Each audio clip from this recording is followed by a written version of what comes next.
ธรรมะเป็นเรื่องของชีวิตธรรมะ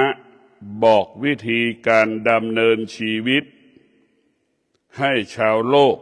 ปฏิบัติตนเช่นนี้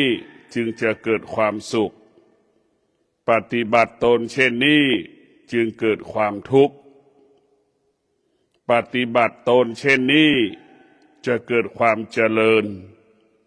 ปฏิบัติตนเช่นนี้จะเกิดความเสื่อมเกิดความลำบากเปลี่ยนแปลงแปรสภาพเป็นความทุกข์ธรรมะมันว่าด้วยเรื่องชีวิตของมนุษย์ทุกคนธรรมชาติของมนุษย์ต้องการความสุขธรรมชาติของมนุษย์ไม่ต้องการความทุกข์ธรรมชาติของมนุษย์ต้องการความเจริญงอกงามธรรมชาติของมนุษย์ไม่ต้องการความเสื่อมไม่ต้องการความลำบากไม่ต้องการความทุกข์ใดๆมนุษย์ทุกธรรมชาติของมนุษย์ทำอะไรก็มีความปรารถนาให้ง่ายสะดวกธรรมชาติของมนุษย์ไม่ต้องการสิ่งที่กีดขวางกั้นเวลาคิดเวลาพูดเวลากระทำเพราะฉะนั้นธรรมะ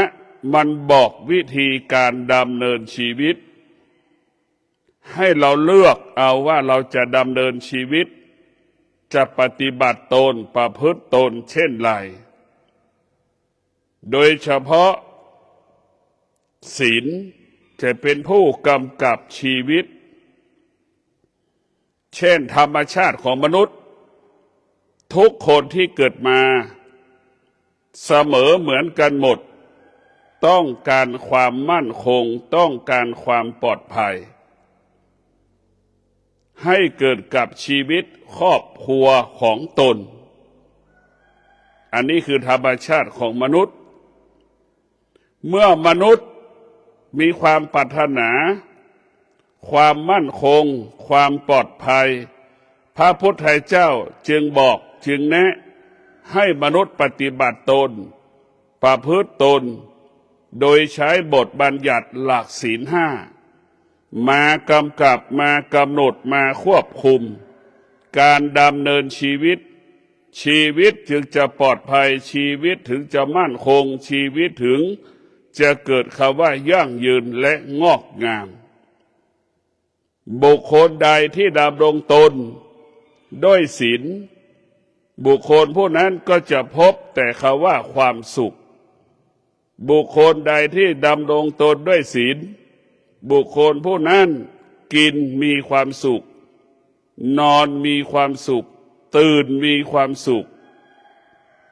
ปฏิบัติหน้าที่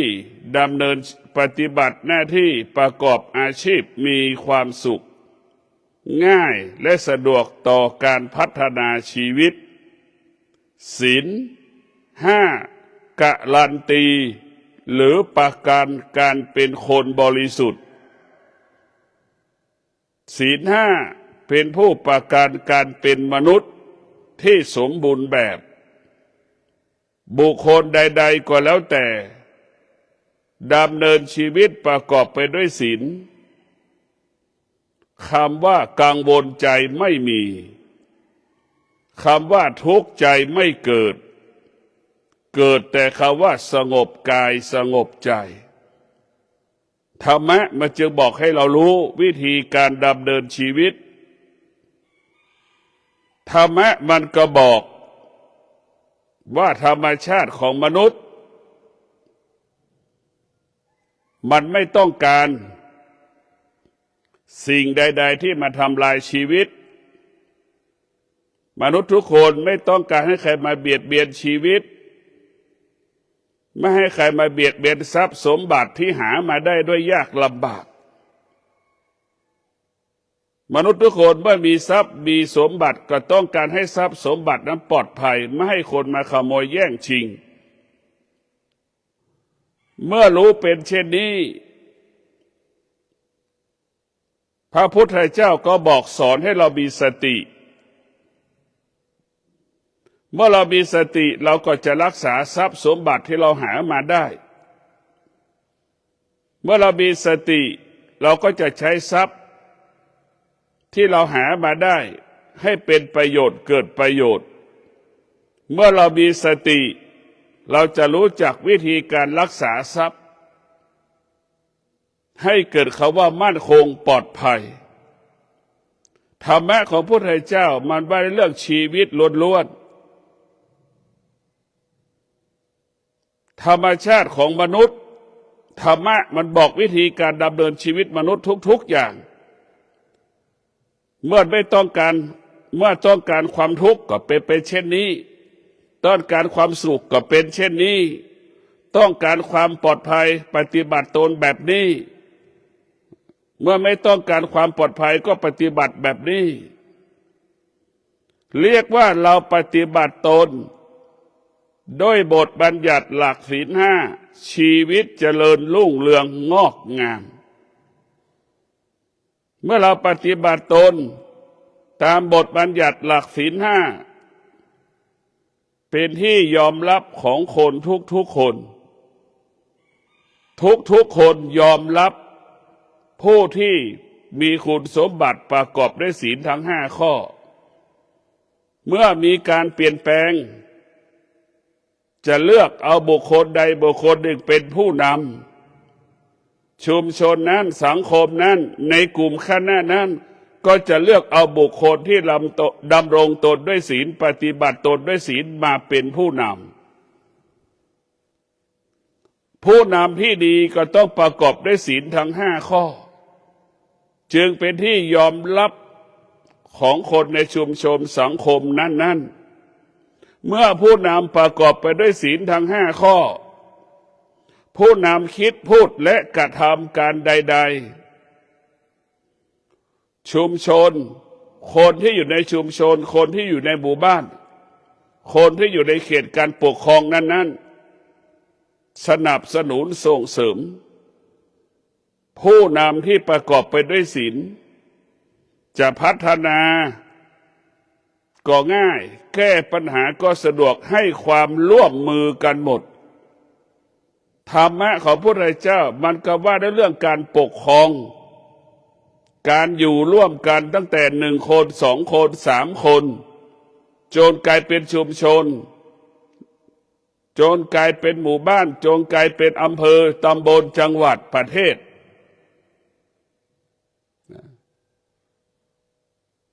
หัวหน้าครอบครัวทุกครอบครัวก็มีความปรารถนาให้ครอบครัวตัวเองนั้นมั่นคงปลอดภัยเจริญรุ่งเรืองงอกงาม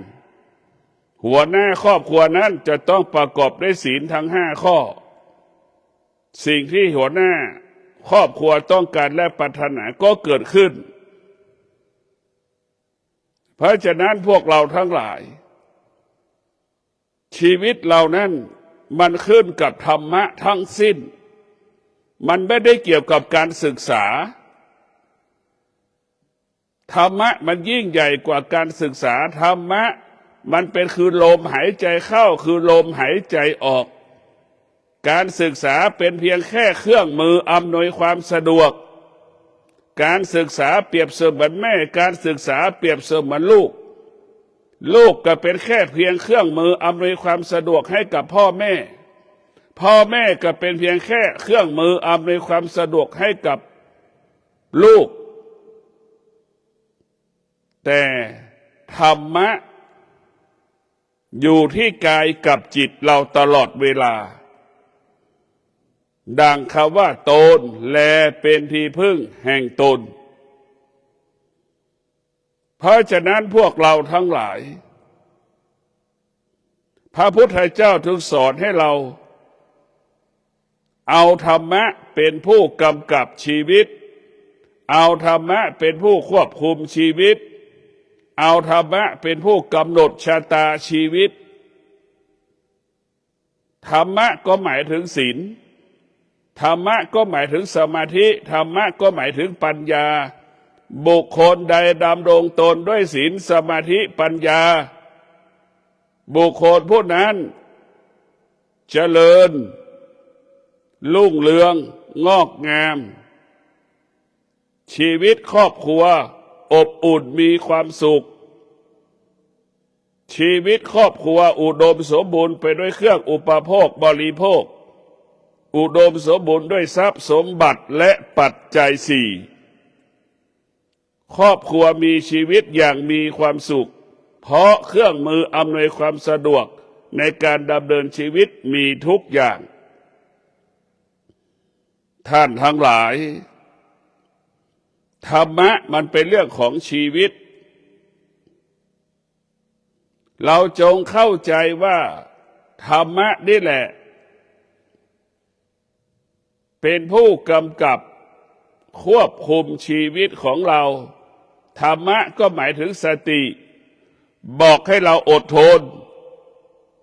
บอกให้เราอดทนบอกให้เราวิริยะภาคเพียรอยู่กับร้อนให้ได้อยู่กับหนาวให้ได้อยู่กับการฝนตกให้ได้บอกให้เรารู้ฤดูร้อนฤดูหนาวฤดูฝนมันเป็นเช่นนี้มันเป็นแบบนี้มันบอกให้เรารู้ฤดูหนาวฤดูร้อนฤดูฝนเราจะปลูกพืชชนิดใด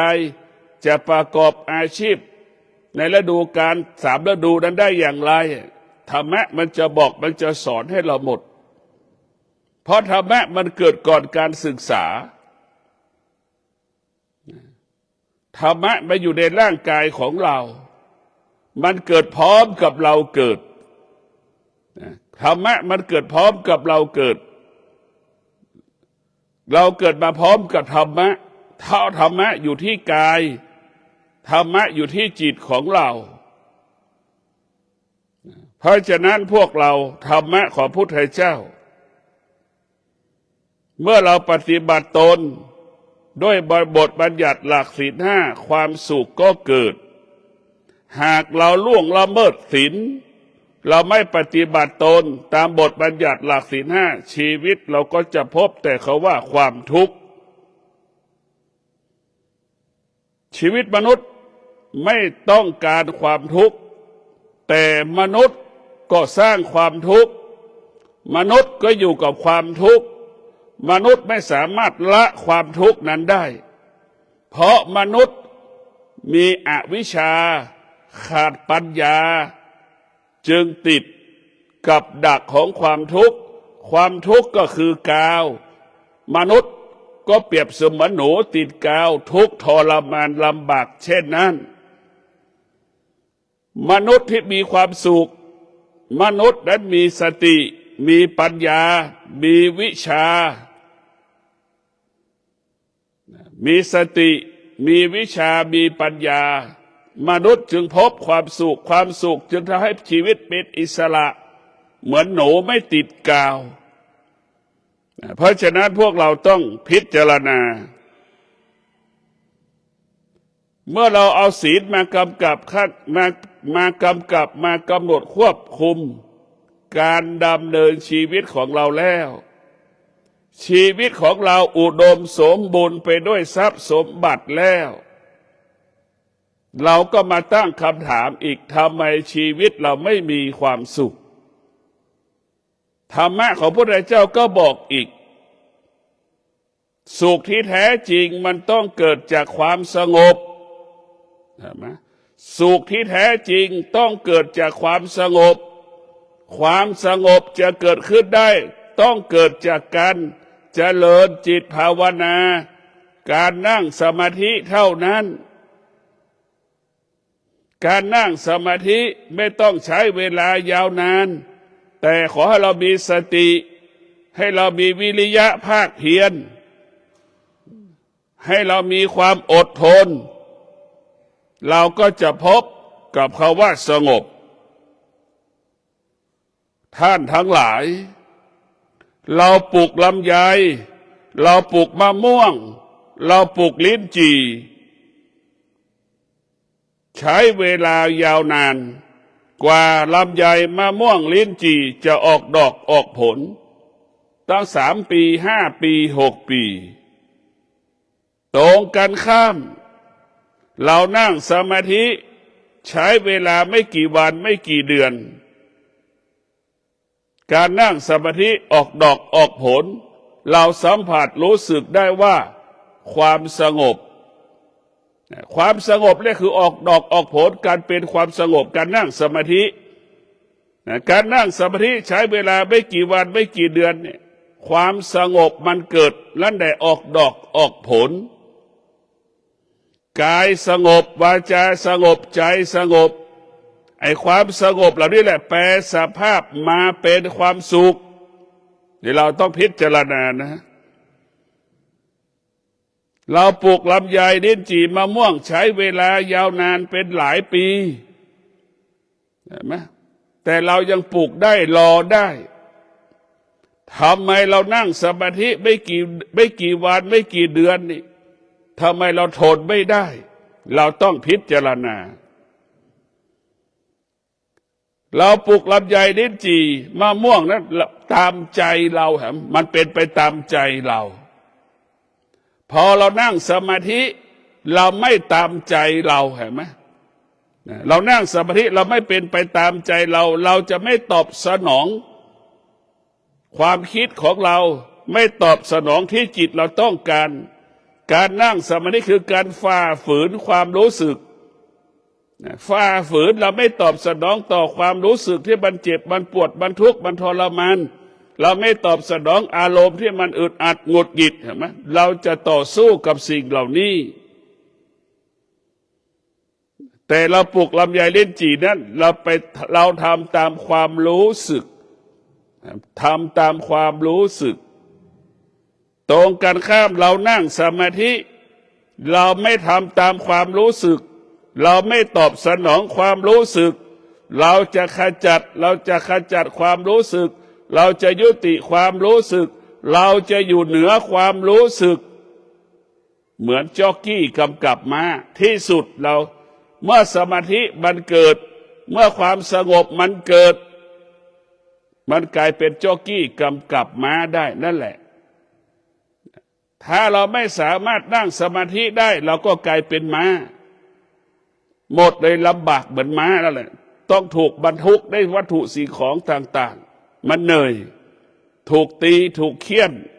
สารพัดจ็อกกี้จะตีมันเพราะฉะนั้นพวกเราทั้งหลายเรามีสติมีวิริยะมีขันติ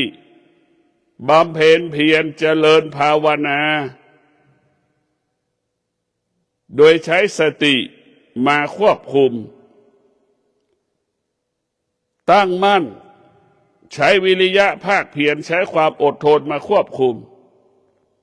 การเจริญจิตภาวนาการนั่งสมาธิจะได้ผลก็คือให้กายสงบให้วาจาสงบให้ใจสงบอันนี้แหละเป็นหัวใจของการเจริญจิตภาวนาความสงบหรือความสุขมันเกิดจากการนั่งสมาธินั้นมันไม่ต้องอาศัยพ่อไม่ต้องอาศัยแม่ไม่ต้องอาศัยวัตถุสิ่งของใดๆอาศัยร่างกายของเรานี่แหละอาศัยธรรมะนี่แหละคือสติสัจจะวิริยะขันตินี่แหละจึงทำให้เรานั่งสมาธิเจริญสติสัจจะวิริยะขันติจึงทำให้เราเจริญจิตภาวนาประสบความสำเร็จกายสงบวาจาสงบใจสงบนี่แหละจึงทำให้เกิดคำว่าความสุขที่ปราศจากตัวตนความสุขปราศจากวัตถุสิ่งของต่างๆความสุขเหมือนเกิดกลางอากาศเหมือนกลิ่นดอกไม้ส่งกลิ่นจากต้นนะมั้ยดอกไม้ไม่อยู่บนต้นแต่มันส่งกลิ่นนี่แหละเราเป็นความสุขเราไม่ต้องไปเด็ดจากต้นไม้ไม่ต้องไปแสวงหาจากดอกไม้กลิ่นดอกไม้มันกระทบจมูกเราเองการปฏิบัติธรรมประพฤติธรรมสุขก็เป็นเช่นนั้นสุขของการนั่งสมาธิก็คือสุขเหมือนดังกลิ่นดอกไม้กระทบกับจิตของเราจะรู้สึกได้ว่ามันหอมมีค่าเท่ากับความสุขที่กายสงบใจสงบก็ขอให้พวกเราได้มีสติพิจารณาว่าชีวิตของเราที่สุดมันต้องอาศัยธรรมะที่สุดเราต้องอาศัยธรรมะ ความสงบธรรมะมันก็บอกให้เราต่อความสงบมันก็จะทำให้เราไปไม่ถึงไหนอีกความสงบยังไม่ใช่ที่สุดมันก็จะเกิดอาการสำแดงอาการมีเหตุมีผลอีกธรรมะมันก็จะบอกให้เราใช้สติสัจจะวิริยะขันติบำเพ็ญเพียรให้เกิดปัญญาให้จิตเกิดปัญญาให้จิตงอกงามด้วยปัญญามันจะบอกให้เรารู้เมื่อจิตของเรางอกงามด้วยปัญญางอกงามด้วยวิชาจิตนั้นจะอยู่เหนือสิ่งที่เรารู้ทั้งหมดทั้งสิ้นจิตงอกงามด้วยวิชาจิตงอกงามด้วยปัญญารู้ความจริงรู้ความจริงรู้ความเป็นจริงรู้ความจริงรู้ตามความเป็นจริงสิ่งที่เรารู้สิ่งที่เราสัมผัสมันไม่เที่ยงทั้งสิ้นมันไม่เที่ยงทั้งปวงมันก็บอกให้เราอีกไม่ควรไปยึดติดสิ่งที่เรารู้สิ่งที่เราสัมผัสก็ให้เราละสิ่งที่เรารู้ละสิ่งที่เราสัมผัสทั้งหมดทั้งสิ้นทั้งปวงสิ่งที่เรารู้สิ่งที่เราสัมผัส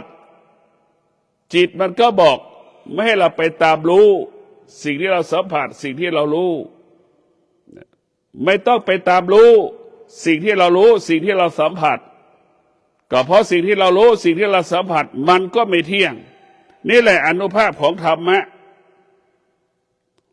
ก็คือวิชาและ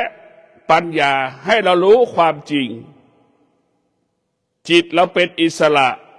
ไม่ตกอยู่ใต้อำนาจสิ่งที่เรารู้ไม่ตกอยู่ใต้อำนาจสิ่งที่เราสัมผัสเมื่อเราไม่เหมือนนกเมื่อเราไม่บินจดเมื่อเราไม่บินบนจับต้นไม้นกก็ไม่สามารถจะถูกนายพรานยิงตายได้ฉันใดถ้าเราไม่ไปติดในสุขในทุกข์เราก็ไม่สามารถตกอยู่ใต้อำนาจกิเลสได้ฉันนั้นเพราะฉะนั้นพวกเราทั้งหลายกายก็เป็นส่วนหนึ่งจิตของเราก็เป็นส่วนหนึ่งกายเราคงไม่กายของเราก็เปรียบเสมือนท่อนไม้ที่มันแห้งท่อนไม้ที่มันแห้งต้นไม้ที่มันตายกายเราเป็นเช่นนั้นกายเราก็เป็นส่วนหนึ่งของจิตจิตก็เป็นส่วนหนึ่งของกายทั้งกายทั้งจิตอาศัยอยู่ร่วมกันจึงมีจิตจึงมีกายทั้งกายทั้งจิตเป็นบ่อเกิดแห่งธรรมะขนาดเดียวกันทั้งกายทั้งจิตก็เป็นบ่อเกิดของกิเลสตัณหาราคะอีกเห็นไหมสิ่งนี้เกิดสิ่งนี้จึงเกิดสิ่งไม่มีสิ่งนี้จึงมีมันเหมือนกันหมดจิต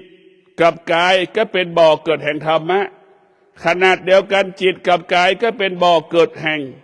กิเลสตัณหาราคะทั้งสิ้นเมื่อกายกับจิตได้รับการพัฒนาด้วยพระสมถกรรมฐานด้วยพระวิปัสสนากรรมฐานกายกับจิตจึงเป็นผู้รู้กายกับจิตจึงเป็นผู้รู้จิตก็ไม่ยึดติดในกายกายก็ไม่ยึดติดในจิตต่างคนต่างไม่ยึดติดแต่อาศัยกันถ้อยทีอาศัยกันเหมือนดั่งลูกจ้างนายจ้างจะต้องอาศัยดั่งเศรษฐีกับคนยากจนเศรษฐีจะต้องพึ่งพาคนยากจนคนยากจนจะต้องพึ่งพาเศรษฐีถ้าไม่มีคนยากจนทำนาแล้วเศรษฐีจะเอาข้าวที่ไหนมากินถ้าไม่มีเศรษฐีชาวนาจะเอาข้าวไปขายให้ใครกินนี่แหละสรรพสิ่งทั้งหลายล้วนเกี่ยวข้องผูกพันมีความสำคัญมีความจำเป็นต่อเนื่องสืบเนื่องซึ่งกันและกันดั่งกายกับจิตดั่งลูกจ้างกับนายจ้าง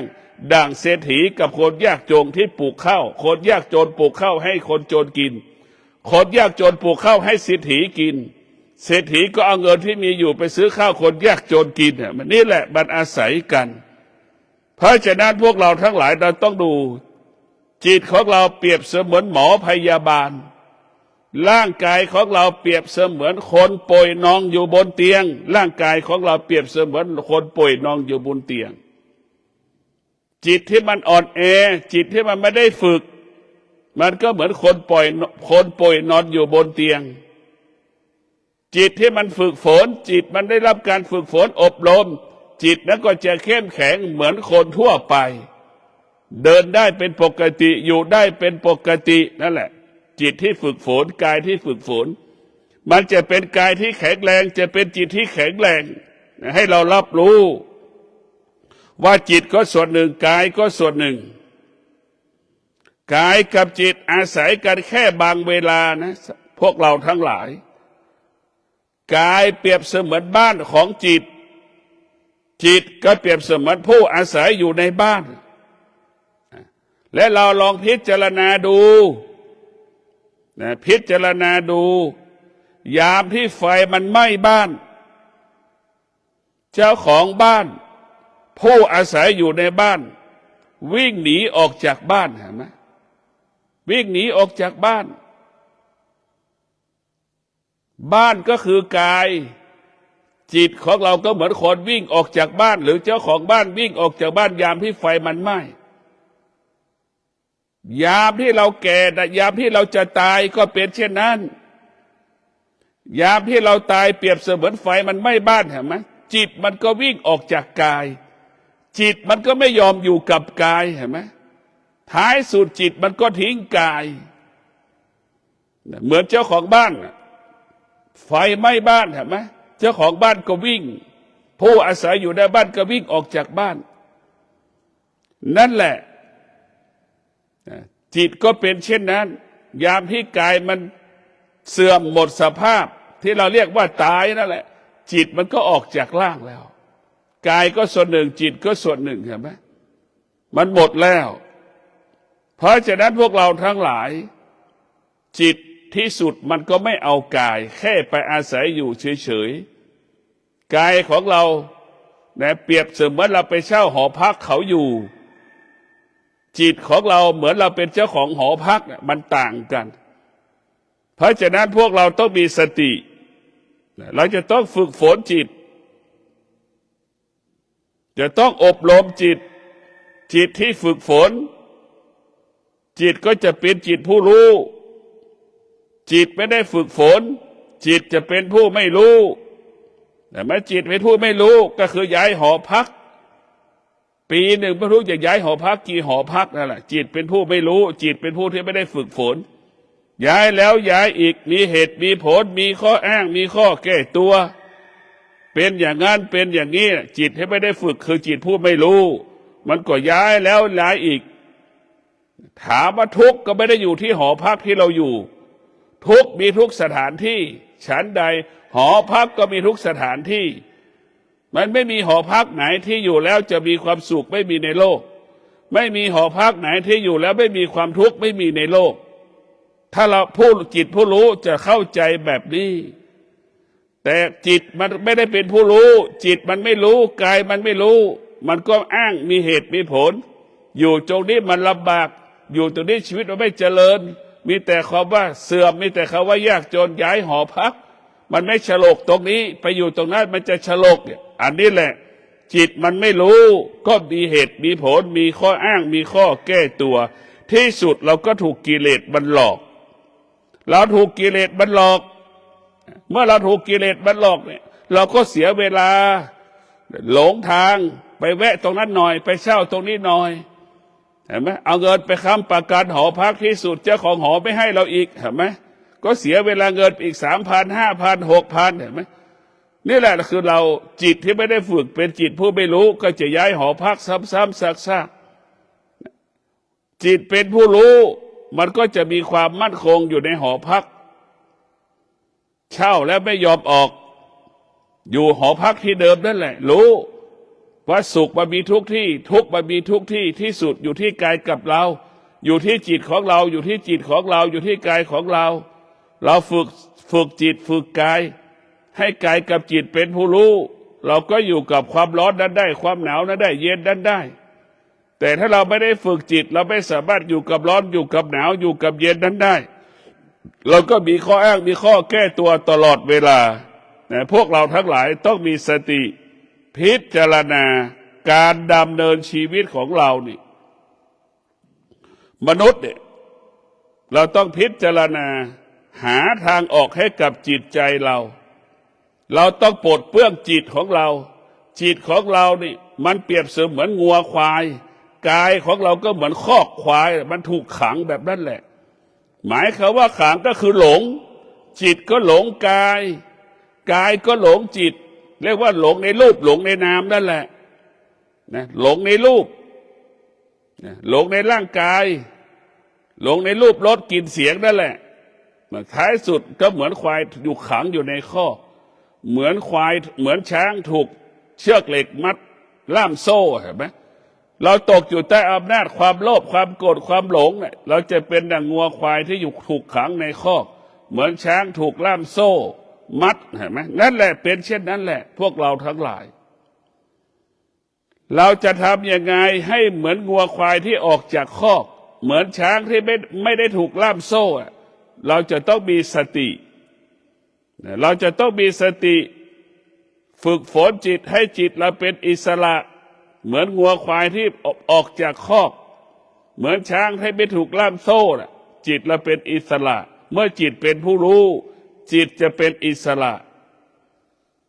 ถ้าจิตเราไม่ได้ฝึกฝนจิตเราเป็นจิตผู้ไม่รู้ก็เหมือนงัวเหมือนควายถูกขังนั่นแหละเหมือนช้างที่ถูกล่ามโซ่นั่นแหละ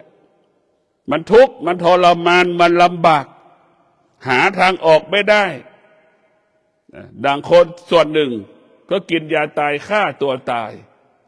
นี่แหละคนที่ไม่ได้ฝึกจิต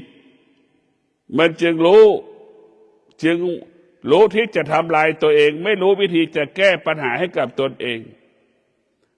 เมื่อเรามีธรรมะ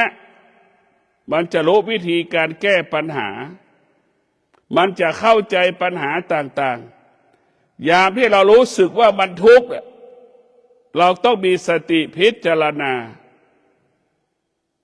เรารู้สึกว่าเราสุขเราก็ต้องพิจารณาใช่ไหมเรารู้สึกว่าเราทุกข์เราก็คิดถึงเหตุการณ์ต่างๆที่ทางทีวีเห็นไหมเช่นเหตุการณ์ที่เกิดขึ้นกำนันนกเห็นไหมข่าวออกทั้งเดือน2 เดือนไม่จบแต่เมื่อข่าวที่มันออกดีไอคอนเป็นเดือนเนี่ยมันก็จบไปมันก็หายไปความรู้สึกสุขก็เป็นเช่นนั้นความรู้สึกทุกข์ก็เป็นเช่นนั้นมันเกิดขึ้นแล้วมันก็จากไปเราไม่ควรไปยึดติดมันเวลาสุขเกิดก็คิดอย่างนั้นแหละทุกข์ก็เกิดขึ้นทั้งนั้นแหละเหตุการณ์ที่เกิดขึ้นปัจจุบันสจ.ต้งเห็นไหมเรามีความรู้สึกว่ามันทุกข์ก็เหมือนเหตุการณ์ข่าวที่กำลังลงทุกวันนะสจ.ต้งเห็นไหมถูกฆ่ายิงเป็นข่าวทุกวัน3 เวลาสถานีโทรทัศน์ทุกช่องจะต้องพูดเรื่องสจ.ต้งเห็นไหมคนทั้งแผ่นดินไม่ได้ยินคำว่าสจ.ต้งไม่มีสันใดคนที่ไม่รู้จักคำว่าสุขเขาไม่รู้จักคำว่าทุกข์ก็ไม่มีให้เราเข้าใจว่าข่าวสจ.ต้งไม่กี่วันมันก็เลือนหายไปจากชีวิตของเราฉันใดสุขก็ดีทุกข์ก็ดีที่มันเกิดที่สุดมันก็จากเราไปสุขกับทุกข์เป็นสิ่งที่ไม่เที่ยงสิ่งที่เราสัมผัสสิ่งที่เรารู้มันเป็นสิ่งที่ไม่เที่ยงทั้งสิ้นสิ่งที่เรารู้สิ่งที่เราสัมผัสทางตาหูจมูกลิ้นกายใจมันไม่เที่ยงเมื่อตาหูจมูกลิ้นกายใจเราสัมผัสรู้สึกเราก็ละสิ่งที่เราสัมผัสรู้สึกและเราก็อยู่เหนือสิ่งที่เราสัมผัสรู้สึกเราไม่ตามรู้สิ่งที่เราสัมผัสรู้สึกชีวิตเราก็เป็นอิสระจิตเราก็เป็นอิสระก็ขอให้ท่านทั้งหลายมีสติในการดำเนินชีวิตเอาธรรมะมากำกับชีวิตธรรมะก็ได้แก่ศีลสมาธิปัญญา เป็นผู้กำกับชีวิตของเราเป็นผู้กำหนดชีวิตของเรา ถ้าเราต้องการความสุขก็ให้รักษาศีลเมื่อเราต้องการความทุกข์ก็ให้เราล่วงละเมิดศีลเมื่อเราต้องการความสำเร็จให้เรามีสติหากเราไม่ต้องการความสำเร็จก็ให้เราขาดสติมันก็บอกให้เรารู้ง่ายๆหงายกับคว่ำเลือกเอาเองระหว่างของร้อนกับของเย็นเราจะเลือกเอาแบบไหนระหว่างของเน่าของเหม็นกับของหอมเราจะเอาแบบใดธรรมะมันก็บอกให้เราเลือกทั้งสิ้นธรรมะจึงเป็นของสากลไม่ได้บังคับใครให้ฟังให้เชื่อบางไม่ให้เราปฏิบัติเองปฏิบัติเองประพฤติตนเองให้เรารู้เองเหมือนอาหารอร่อยต้องประกอบไปด้วยลิ้นกับกลิ่นกับจมูกเราจะตัดสินใจว่าอร่อยไม่อร่อยเราไม่เชื่อคำพูดของคนว่าอันนั้นเป็นคนดีเราก็ไม่คนเชื่อสิ่งนั้นดีเราก็ไม่เชื่อเราต้องไปสัมผัสได้ตัวเราเองต้องรู้ได้ตัวเราเองก็ขอความสุขสวัสดีจงเกิดกับท่านทั้งหลายขอให้ท่านทั้งหลายมีสติในการดำเนินชีวิตมั่นคงปลอดภัยด้วยศีลสมาธิปัญญากายวาจาใจสงบด้วยศีลสมาธิปัญญาชีวิตเจริญด้วยศีลสมาธิปัญญาอุดมสมบูรณ์ด้วยทรัพย์สมบัติด้วยศีลสมาธิปัญญาขอเจริญพร